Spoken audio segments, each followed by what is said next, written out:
African Poetry Book Fund is African. It's the African poets. So it's from Africa and Africa's immediate diaspora. So African Poetry Book Fund in the last 6, 7 years, we've published over 80 African poets. That's a big intervention into world poetry that we've done. And we've done that through this remarkable process. That's one of those institutions that have created a whole publishing empire for African poets, which is transforming the way that the world is understanding African poetry and so on.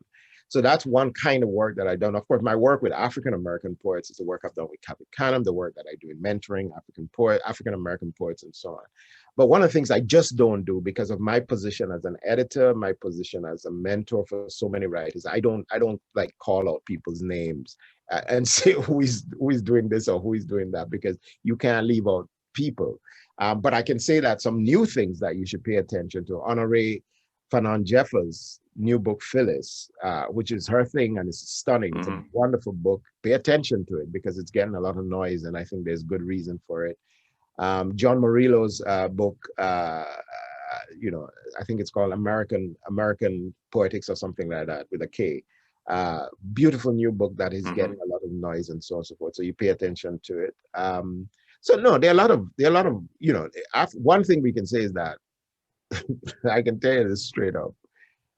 The life and energy of American poetry is Black poetry. That's the life of it. That's the energy of it at all levels. Not just because we sort of are drawn to spoken word and, you know, who did the inauguration. No, this is way beyond that. Like that's just one moment. But in terms of who are the voices that are defining American poetry today, they're Black poets, right?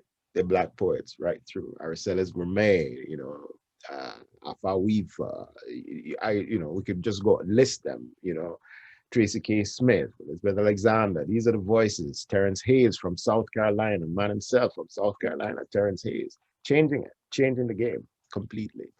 So, you know, Kevin Young, you know, these guys and these women are doing amazing work.